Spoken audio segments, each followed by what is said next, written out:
It was a little after 9 in the morning when the phone rang. Birthdays at my age aren't grand affairs. I wasn't expecting balloons or a crowd, just a quiet call, maybe a visit from my son, Michael. We used to have that tradition, coffee and a slice of pie at the diner near my house. Something simple, ours alone. I answered with a certain calm anticipation, already picturing him saying, "Happy birthday, Dad. I'm on my way." Instead, I heard his voice, hurried and clipped. "Hey, Dad. Listen, happy birthday. I can't make it today, work's insane. You know how it is." There was no pause for me to respond, just the faint clatter of a keyboard on his end. "I'll try to come by next week, maybe," he added, his tone making the word maybe sound more like probably not. I told him it was fine. That I understood. I even laughed softly, as though I had no expectations. But when I hung up, I sat there a moment longer, staring at the still phone. My name is Edward Callahan. I'm 60 years old. I've worked at Fairview Engineering for 37 years. That sentence has been my life in a nutshell, steady, dependable, grounded. I built my career and my family on reliability. And yet, on the morning of my 60th birthday, reliability felt one-sided. I made myself coffee, the way I always do. The house was quiet, save for the low hum of the refrigerator. A part of me wondered if I was being too sensitive. Children grow up, they have their own lives. But this wasn't just about one missed visit. This was about noticing how that space between us had been widening for years, so gradually I almost didn't see it happening. By mid-morning, a couple of neighbors had stopped by. Anna from next door brought over lemon cake, and Grace from across the street handed me a card she'd made herself. We stood in the kitchen for a while, talking about nothing important. They cared enough to show up. And it didn't escape me that neither of them shared my last name. Around noon, I took a walk to the park. It was crisp for late autumn, the kind of air that clears your head whether you want it to or not. I watched families walking together, laughing over something small. I didn't feel jealous exactly, but there was a hollow sort of awareness, a recognition of what was absent in my own life. I thought back to Michael as a boy, how he used to run to the door when I came home, holding up a picture he'd drawn or a model car we'd been working on. That eager connection had been replaced over the years by shorter visits, distracted conversations, and an unspoken understanding that his priorities had shifted. When I returned home, I found a voicemail from Sophie, his wife. She wished me a happy birthday, her voice polite but impersonal, like she was checking off a task. No mention of stopping by, no warmth beyond the minimum required. I poured myself a glass of water and sat at the dining table, the afternoon sun spilling across the wood. There's a particular kind of silence that settles in when you realize someone isn't thinking of you the way you think of them. Not in malice, just in neglect. And sometimes, neglect cuts deeper because it's quiet. I told myself not to dwell. Birthdays are just dates. Still, I couldn't shake the sense that this day was a turning point, not because of what was said, but because of what wasn't. No shared meal. No moment of looking me in the eye. Just a call, wedged between whatever else was more pressing. By evening, I'd had 3 more calls, Anna again, my godson Ethan, and an old colleague from Fairview. All genuine, all unhurried. The absence of one call in person stood out more sharply against the presence of all the others. I made myself dinner, roast chicken and vegetables, enough for 2, though I ate alone. I kept expecting the phone to ring again, for Michael to say he'd cleared his evening and was on his way. It didn't happen. Instead, I washed the dishes, dried them, and placed them back neatly. Order has always been my way of keeping the edges of disappointment from fraying too much. I told myself tomorrow would be the same as any other day. But as I turned off the kitchen light and headed to bed, I felt something shift, a quiet recognition that this wasn't just an oversight. This was a message. Whether intentional or not, it had landed. And it would stay with me. That night, lying awake in the dark, I began to consider not just the moment, but the pattern behind it. I didn't yet know what I'd do about it. But I knew, with the same certainty I've always had in my work, that doing nothing was no longer an option. When you've lived long enough, you start to understand that most things don't break in an instant. They weaken slowly, sometimes over years, until one day you realize there's nothing left holding them together. After my birthday, I kept thinking about Michael's short call, the rushed tone, the absence of any follow-up. It would have been easy to chalk it up to a busy day, to let it pass without a second thought. But the truth is, this wasn't new. It was just the first time I allowed myself to admit that. I could trace it back at least 5 years. At first, it was small things. He'd skip Sunday lunches, saying he had a work deadline, only for me to later see photos of him at a weekend getaway with friends. Or he'd cancel helping me with a home project because something urgent came up, and I'd later find out the urgent thing was a golf tournament. These moments didn't make me angry at the time. I told myself he was young, ambitious, and that it was natural for his priorities to shift. But I started noticing a pattern. The occasions he kept were the ones that offered him something in return. If it benefited him, he showed up. If it didn't, he found a way out. One Christmas, about 3 years ago, he offered to host the family dinner. Sophie, his wife, greeted me politely at the door, then left me standing there while she hurried to speak to other guests. The meal was fine, the conversation pleasant enough, but I remember the way Michael kept glancing at his phone.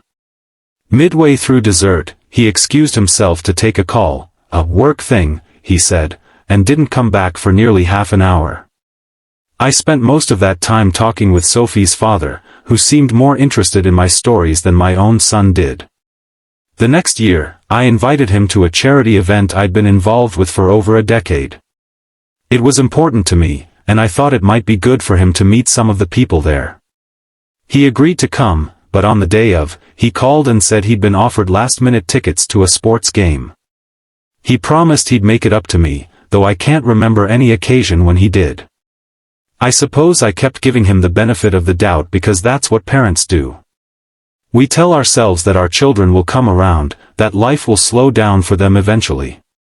But life doesn't slow down, not unless you make it. And Michael wasn't making it. One particular afternoon stands out in my mind. It was the summer before my birthday. I'd had some minor surgery, nothing life-threatening, but enough that I couldn't drive for a few days. I asked if he could pick me up from the clinic. He said he couldn't take the time off work. I told him it was fine, that I'd figure it out. And I did. Anna, my sister, left her job early to come get me. That evening, I saw Michael post a photo online of himself at a rooftop bar with friends. He'd left work early after all, just not for me. I don't think he meant to hurt me in any of these moments. Neglect isn't always malicious. Sometimes it's just convenience choosing its own path. But over time, the shape of a relationship becomes defined by what people choose to give their time to. In the weeks after my birthday, I replayed these incidents in my mind, one after another. It wasn't just that he'd missed the day. It was that, when I lined them all up in my memory, the picture they formed was unmistakable. I was no longer a priority to my own son. That realization didn't hit me with a rush of anger. It settled in like a steady, unshakable truth. The same way you notice the foundation of a house has shifted, not enough to collapse, but enough to know that ignoring it will only make things worse. I started to wonder whether my relationship with him was built on anything more than the expectation that I'd always be there. And if that was the case, what would happen if I stopped being so dependable? I didn't have an answer yet. But I knew I couldn't keep pretending this was temporary. Patterns don't change on their own. Someone has to decide they've gone on long enough. Once you see a pattern for what it is, you can't unsee it. It changes the way you interpret everything that follows. After my birthday, I found myself paying closer attention to Michael's words and actions, not in an obsessive way, but with a kind of quiet curiosity. When you stop assuming the best, you start noticing the details that were always there. One afternoon in late February, he called me out of the blue. That in itself was unusual. He was cheerful, warm, asked how I'd been. Then, almost as if he'd been waiting for the right moment, he mentioned that he and Sophie were looking into a bigger place and wanted my advice on mortgages. I listened, asked a few questions, but in the back of my mind, I knew this wasn't about advice. Michael didn't need me to tell him how a mortgage worked. What he wanted was a gauge, to see if I might offer something more concrete. I didn't. I told him the market was unpredictable and left it at that. He wrapped up the call quickly after. That was the first time I felt the shift begin, not in him, but in me. I stopped offering things before they were asked for. In the past, I'd volunteer to help, to pay, to arrange. Now, I waited. And when requests came, I measured my responses with more care. At first, I wasn't sure if he noticed. But people are quick to sense when the terms of a relationship change, even if they can't put it into words. A few weeks later, he invited me to dinner, just him, no Sophie. I went. We talked about work, about some mutual acquaintances, but eventually, he leaned forward and said, "Dad, you've seemed a little distant lately. Everything all right?" It would have been easy to deny it. Instead, I told him the truth, or a piece of it.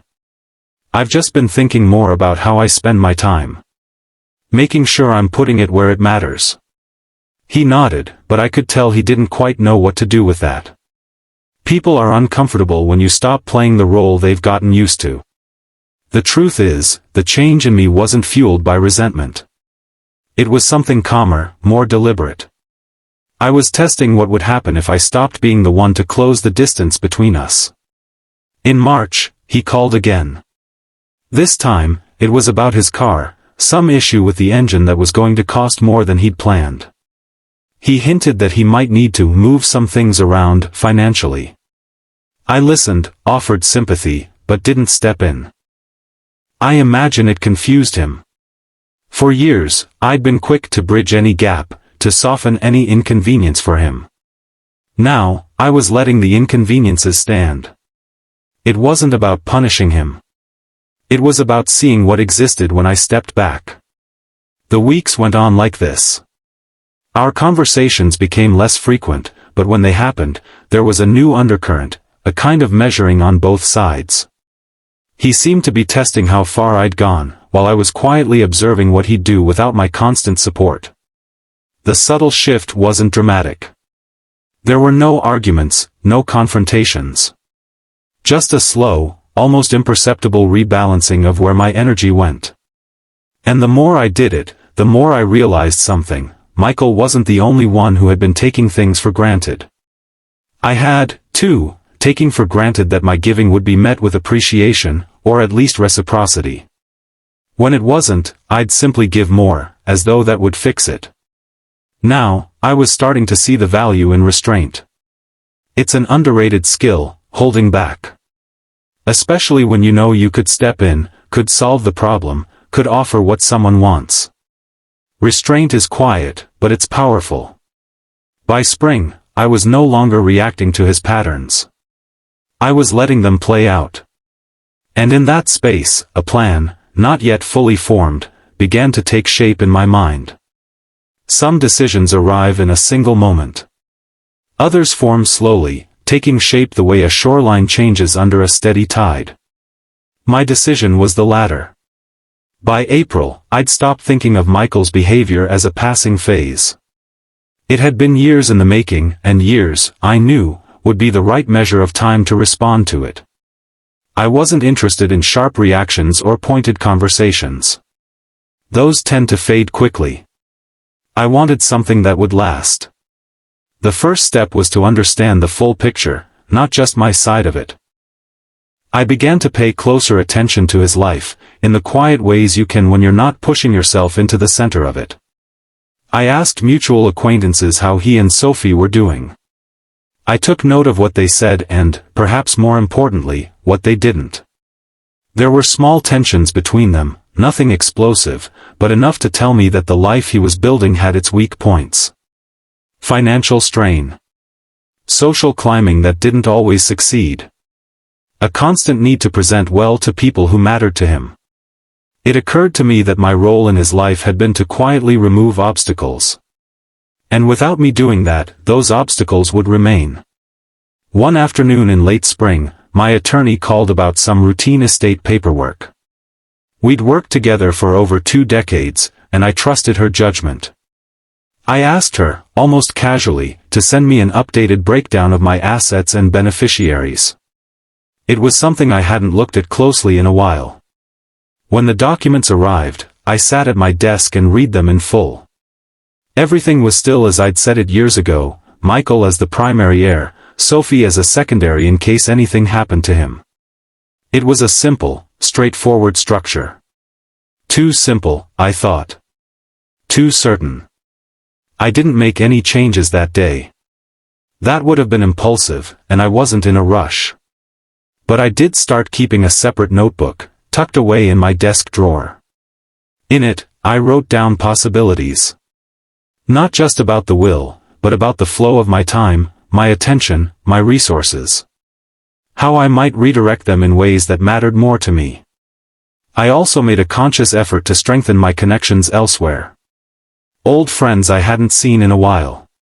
Former colleagues who'd always treated me with respect. Charities and organizations whose work I admired. People and causes that, over the years, had shown me genuine consideration without asking for anything in return. The shift in my focus felt steadying. I think Michael sensed it. That summer, he called more than usual. Not to ask for anything directly, but to keep himself in my orbit. We met for lunch twice, both times at his suggestion. He talked about new opportunities at work, about an investment he was considering. I listened, asked polite questions, and left my wallet in my pocket when the bill came. It's interesting, watching someone adjust to a new version of you. At first, they try to coax the old version back. When that doesn't work, they begin to calculate. By early autumn, I knew the shape of my plan. It wouldn't involve confrontation. I wouldn't need to accuse him of anything or relive past disappointments. Instead, I would make changes quietly, piece by piece, so that when the moment came, everything would already be in place. It's worth mentioning here, if you've stayed with me this far, I'd appreciate it if you liked and subscribed. These stories take time to tell, and I value having thoughtful people listening in. Back to the point. The key to a lasting outcome is patience. Rushed decisions satisfy an impulse, but patience satisfies an intention. And my intention was clear, to set the balance right without raising my voice or seeking permission. I began small. Transferred a modest account into a trust earmarked for a scholarship fund. Revised a joint investment so that my share would automatically go to a charity I supported. None of it was dramatic enough to draw attention, but each step moved things in a specific direction. The will would be the final step, but I wasn't there yet. For now, I was content to watch, to listen, to keep adjusting. After all, the most effective changes are the ones no one notices until they're complete. The first real test came in October. Michael called on a Tuesday evening, just after dinner. His tone was polite, almost cheerful, which I've learned is his way of leading into a request. Sure enough, he mentioned a short-term cash flow problem. Nothing major, just a gap between a bonus he was expecting and a payment he needed to make for a business trip. He used phrases like temporary and no big deal. Years ago, I would have transferred the money without a second thought. This time, I paused. I told him I understood, but that my funds were currently tied up. I suggested he put the expense on a credit card, as most people would. There was a brief silence, not long enough to be uncomfortable, but long enough for me to know he was adjusting his expectations. He agreed, said he'd figure something out, and ended the call sooner than usual. The following week, I noticed he didn't call at all. It's not that I took any pleasure in denying him. That wasn't the point. What I wanted was to see how he operated when I wasn't smoothing the way for him. Would he adapt? Would he grow more independent? Or would he simply step back? In November, he invited me to dinner with him and Sophie. The restaurant was upscale, the kind of place where the bill for 3 people could easily match a week's groceries. I went, listened to their stories about mutual acquaintances, nodded when they spoke about vacations they were thinking about taking. When the bill came, the server placed it squarely between us. I didn't move it toward me. I simply kept my hands folded on the table. Michael hesitated, glanced at me once, and then reached for his card. He smiled, but there was a stiffness to it. That was another small test. He passed, but reluctantly. The holidays came soon after, and with them, more opportunities. I decided not to host the family gathering that year. Instead, I told everyone I'd be traveling and kept my plans vague. In truth, I spent Christmas quietly at home, enjoying the stillness. I received a brief text from Michael, "Merry Christmas, Dad. Hope you're having a good one." It was enough to confirm what I already suspected, that his sense of obligation ran thin without the pull of convenience or habit. Meanwhile, my quiet adjustments continued. I sold a small property I'd been renting out, transferring the proceeds into an account designated for philanthropic use. I didn't mention it to Michael. There was no need. These weren't moves meant to provoke him directly. They were simply the redirection of resources toward places where they would matter. In January, he called again. This time, it was about an investment opportunity. He wanted me to get in early with him. His pitch was polished, he'd clearly practiced it, and I let him go through the whole thing before I answered. "I'm focusing on different priorities right now," I told him.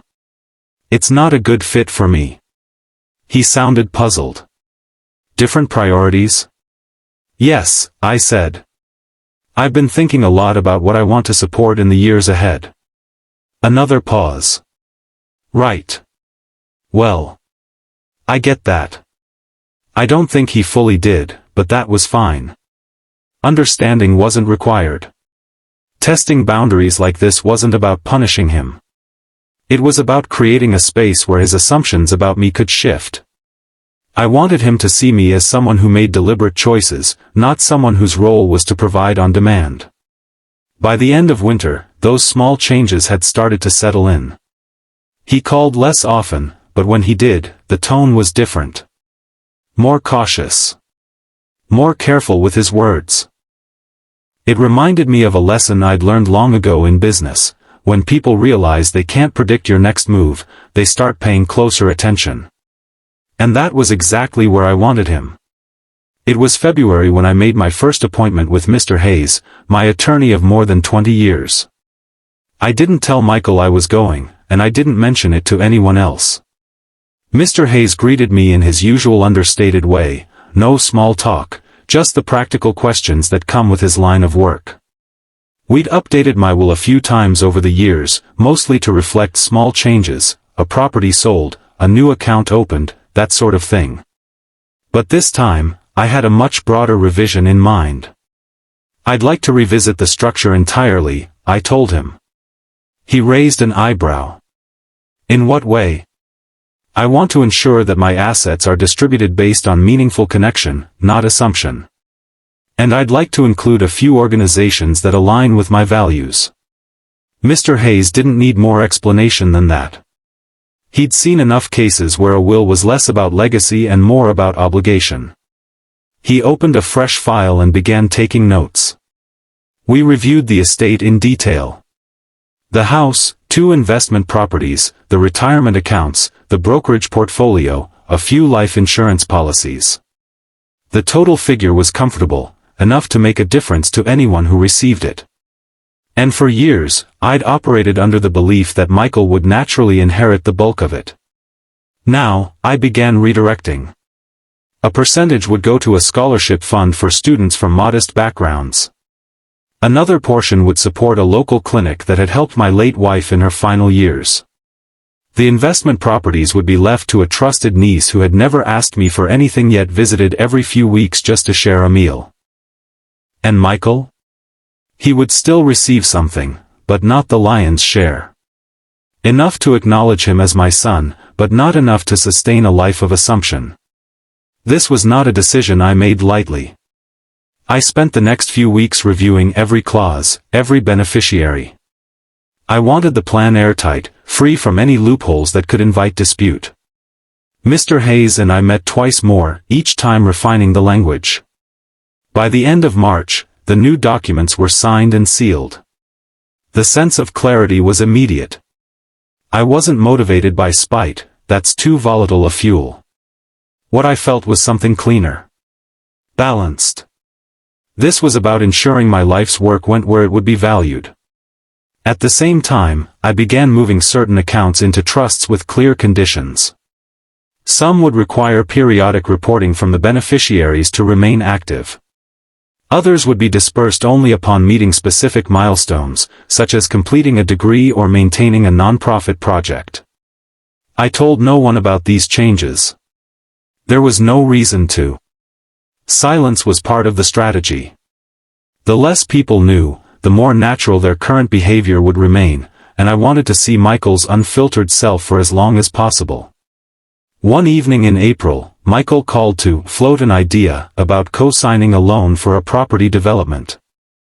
I listened, asked questions, and ultimately told him it wasn't the right time for me to extend that kind of commitment. His response was measured, but I could hear the edge in his voice. It confirmed what I already knew. My usefulness to him had long been tied to access, not presence. And access was something I could control entirely. Meanwhile, my relationships with others began to deepen in quiet ways. I had lunch with my niece and her husband, who spoke more about their volunteer work than their own needs. I visited the clinic to see how they'd used last year's donation and was struck by how far a small amount could go.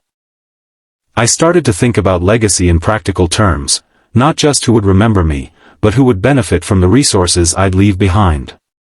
And it became clearer with each passing week that the cleanest form of revenge wasn't to deprive Michael entirely, but to set boundaries so firm that they couldn't be contested. By early summer, the reallocation was complete. The new structure was legal, binding, and entirely within my rights. Mr. Hayes assured me it could stand without challenge. I didn't gloat. I didn't even feel the urge to tell Michael what I'd done. The satisfaction came from knowing that one day, long after the moment had passed, he would come to understand that his choices had shaped mine. And when that day came, I imagined he might look back, not with rage, but with recognition. That, I thought, would be enough. It was late August when I first noticed the subtle change in Michael's tone. Not the words themselves, but the spaces between them, the pauses, the way he seemed to search for something he couldn't quite articulate. It began with a phone call. He asked, almost casually, if I had updated any of my accounts lately. The question was wrapped in small talk, but I could tell it had weight behind it. I make adjustments from time to time, I said, keeping my voice neutral. Why do you ask? Oh, no reason, he replied quickly, then moved the conversation to a golf outing he had planned. But I could sense the undercurrent, the quiet unease of someone who suspects a shift in the landscape but can't yet see its outline. A week later, he invited me to dinner at a new restaurant. This was unusual. For years, our meetings had been at my house or over quick lunches near his office. Now, he seemed intent on presenting a warmer front. He asked about my health, my hobbies, even my reading habits. It wasn't unpleasant, but it felt rehearsed, as if he were following a mental checklist. I gave him polite, measured answers. I didn't mention the will, the trusts, or the fact that every meaningful decision had already been finalized months earlier. By September, the frequency of his calls increased. He sent articles he thought I might enjoy, forwarded photos from his weekend trips, even asked for advice on a business negotiation. In the past, his questions had been more pointed, focused on money or contacts. Now, they carried the thin coating of relationship building, though I wasn't sure if the intent was genuine or strategic. I had no interest in calling it out. Silence has its own power. Letting him wonder was far more effective than giving him clarity. Around this time, I ran into a mutual acquaintance, David, at the grocery store. David mentioned, in a roundabout way, that Michael had been asking questions about estate planning. Not just mine, general questions about how inheritance worked, how trusts could be altered, and whether changes could be contested. I smiled and said little. It was not my place to feed his speculation. What interested me most was how this shift in dynamic affected the way I saw him. For years, I had been the one making the effort, calling, inviting, offering support when needed. Now, he was the one closing the gap, though I suspected it wasn't for the reasons he might claim. In October, he brought up the idea of a family vacation. He suggested a week in the mountains, just the two of us. It was framed as a chance to reconnect, but I knew him well enough to recognize a tactical move when I saw one.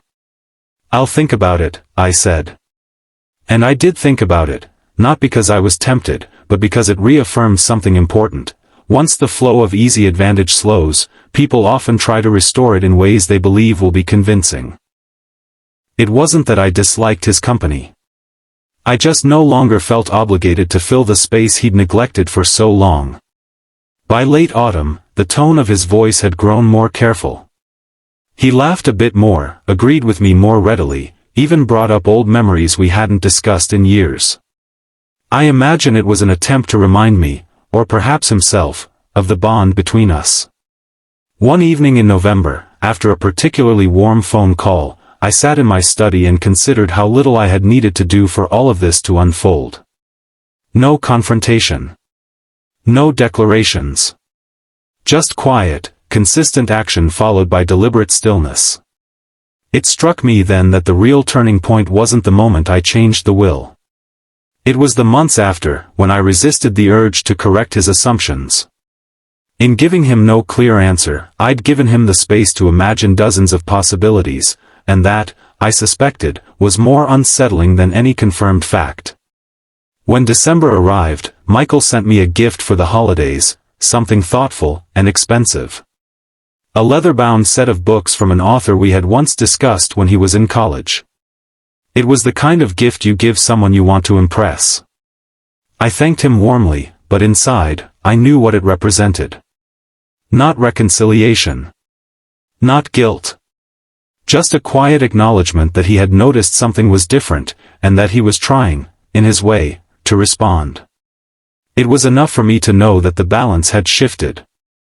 The initiative was no longer mine to maintain. And in that silence, I realized I had already won. January came quietly that year. I've always liked that about the first month, how it offers a kind of natural reset without asking for much in return. It was during those weeks that I began, very deliberately, to step back. Not in a way that could be labeled or pointed to, but in ways that, over time, became unmistakable. Answered calls, but often with a delay. I replied to texts, but sometimes hours later, with shorter responses than before. I accepted only a fraction of the invitations I was given, and when I did meet Michael, I chose settings that suited my comfort, not his convenience. It wasn't meant to punish. It was simply a rebalancing, a quiet recognition that my time, my energy, and my attention were mine to allocate. The first change was in my availability for small favors. In the past, Michael had grown accustomed to asking me for quick advice, contacts, or the occasional financial bridge when one of his ventures hit a rough patch. Now, my answers shifted. I was polite, even warm, but no longer accommodating by default. "That's not something I can take on right now," I'd say, without explanation. Or, "I'm sure you'll find a way to handle it." I said it in the same tone one might use to encourage a colleague, calm, steady, and free of malice. By February, I noticed he'd stopped asking for help as often. The requests that did come were more carefully phrased, as though he was testing the ground before stepping onto it. In the past, we'd had standing lunches every few weeks. I began spacing them further apart. Sometimes I suggested alternate dates a month later, other times, I simply said, that week doesn't work for me. I didn't offer reasons. People often feel the need to fill silence with justification, but I found that the absence of explanation created its own weight. There was one Saturday in late February when he called to ask if I could look over a proposal for a new investment opportunity. I told him I was in the middle of something and couldn't give it the attention it deserved. He hesitated, just long enough for me to hear the unspoken thought, and then said, "All right. Maybe another time." It was small moments like that which told me the distance was taking hold. In March, I began to reduce my attendance at family gatherings where I knew the focus would inevitably turn to business or finances. Instead, I spent my weekends with old friends, visiting places I enjoyed, or simply staying home with a book. I didn't announce these changes. I simply lived them. There was no confrontation because there didn't need to be one. My absence, measured and consistent, spoke louder than anything I could have said outright. When I did see Michael, I kept the conversations light. We talked about the weather, books, travel, subjects that filled the air without touching on the deeper matters he might have hoped to approach. I could sense his uncertainty growing. Not panic, just the quiet realization that the old patterns no longer applied. In April, he invited me to lunch under the pretense of introducing me to someone he thought I should meet, a business acquaintance of his. I declined, saying I was focusing on personal matters for the time being. I didn't elaborate. His voice caught for a fraction of a second before he said, "Of course. Another time, then." It was around then that I realized how much lighter I felt. Stepping back hadn't created a void in my life. It had opened space. Space to spend time with people who valued my company without expecting something in return. Space to think without the constant pull of someone else's urgency. I had not shut the door on him entirely. I still answered when he called. I still wished him well on his milestones. But the relationship was no longer weighted toward his needs. And that, I think, was the essence of the change. Revenge, if you could call it that, didn't have to be loud or cruel. It could be as simple as living differently, choosing to direct your energy toward what nourishes you rather than what drains you. By May, it was clear Michael had noticed the shift. He was careful now, more deliberate in his words. He didn't press for favors. He didn't assume my time was available. And in those rare moments when the conversation edged toward money or planning, he caught himself and pulled back. He never asked directly if I had changed the will. I suspect he thought that bringing it up would confirm something he wasn't ready to face. I didn't mind. Silence, after all, had been my most reliable ally from the start. It was early June when the first true sign appeared. Not a dramatic scene. Not a heated conversation. Just a single, understated moment that confirmed Michael now understood the ground beneath us had shifted. I was at my attorney's office that morning, reviewing some final adjustments to my estate plan. The changes had been in place for months, but there were always small details to revisit, accounts to consolidate, allocations to fine-tune. It was work I approached with the same care I'd given every major decision in my life. I left the office feeling unhurried. The sun was warm, and the streets were alive with the quiet hum of a weekday morning. By habit, I stopped at the small cafe 2 blocks away, ordered a coffee, and sat by the window. I was halfway through the cup when my phone buzzed. It was Michael. "Dad," he began, in that carefully casual tone that people use when they're anything but casual. "Hey, just wondering if we could get together soon. There are a few things I'd like to run by you." I asked what sort of things. "Oh, just, planning ahead. Making sure we're on the same page about, well, the future." The future. That was the first time he'd used the word in that context with me. For years, he'd operated on the assumption that my future was simply an extension of his, that whatever I had built would naturally, inevitably pass through to him without question. I let a few seconds pass before answering. "I think it's always good to plan ahead," I said evenly. "Why don't we set something for next week?" When we met, it was at my choosing, a quiet park on the north side of town. I brought a thermos of coffee and 2 cups. No office, no papers, no formality. Just 2 people sitting on a bench in the shade. Michael began slowly. He asked about my health, my work, whether I had been traveling lately. The small talk stretched out like a thin rope he wasn't sure how to climb. Finally, he got to it. "Dad," he said, "I was talking with Jennifer the other night about how things are set up for when, down the road."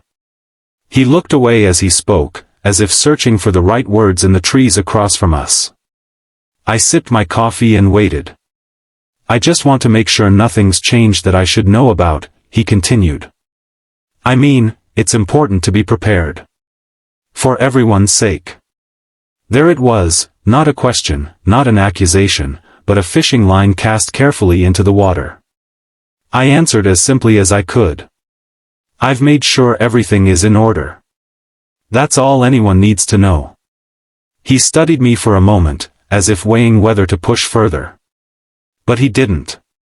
Instead, he nodded slowly, the way a person nods when they've heard an answer that isn't really an answer. We spoke for a while longer about other things, work, the economy, an upcoming family wedding. The subject of the will never returned. But his demeanor had shifted. I could see it in the way he lingered before leaving, the way he shook my hand just a fraction longer than usual.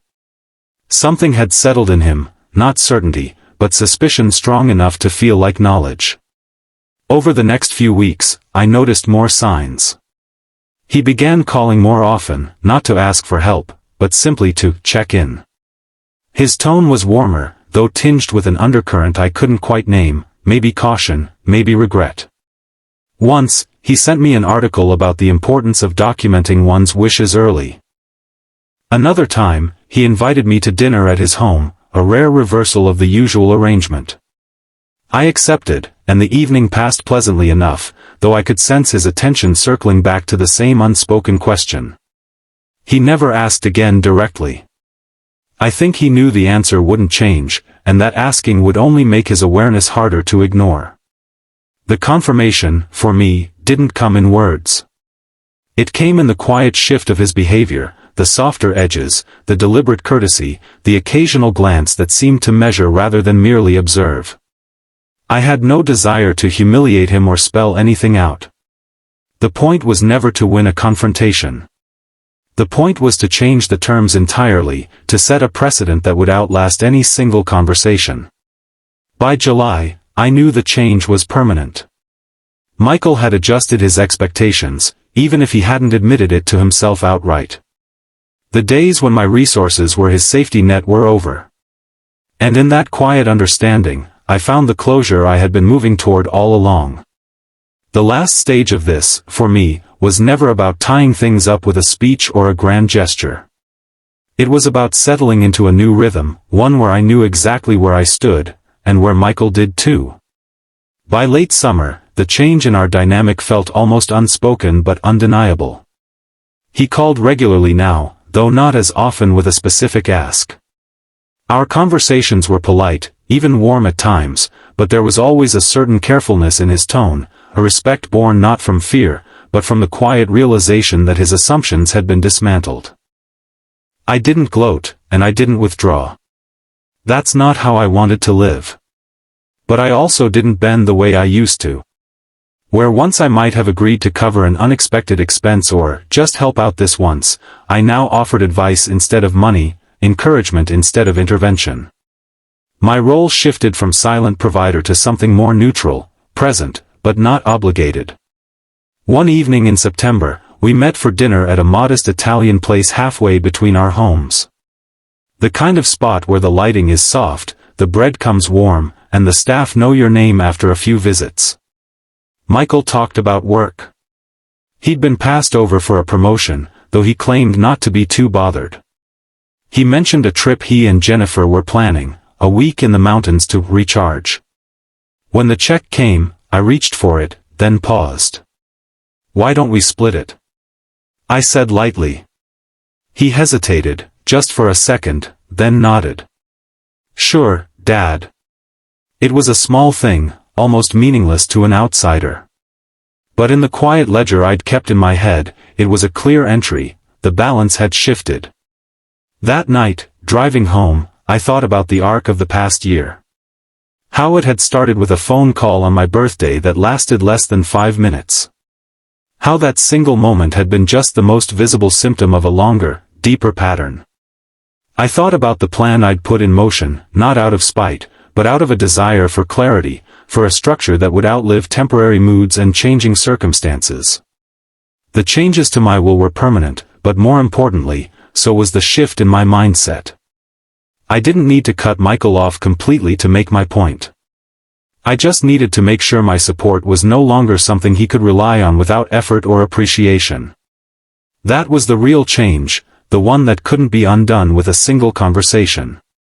In October, I finalized my estate documents for the last time.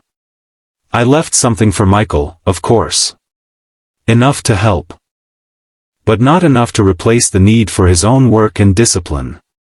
The rest went to causes and people I trusted would use it well: my nieces and nephews, a scholarship fund at the local college, a small donation to the library that had been a refuge to me when I was a boy.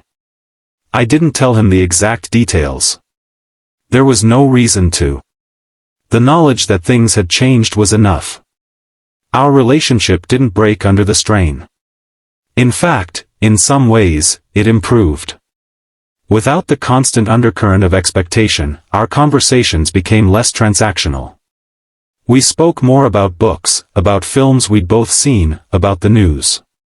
He began asking my opinion on things without attaching them to a request. By Christmas, he and Jennifer hosted a small dinner. Nothing elaborate, just family and a few close friends. At one point during the evening, Michael poured me a glass of wine and said, "Glad you could make it, Dad." It was simple. But there was something genuine in the way he said it, something I hadn't felt in years. As the night wound down, I stepped outside for a moment to breathe in the cold air. The neighborhood was quiet, the snow untouched on the lawns.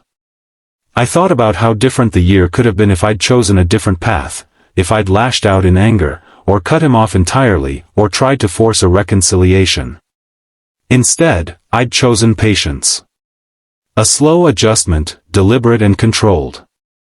It hadn't been about winning, but about restoring balance. And that balance, I realized, was the true reward. I finished the wine when I went back inside. Stayed a little longer. Left without fanfare. Some things, I've learned, don't need to be announced. They only need to be lived.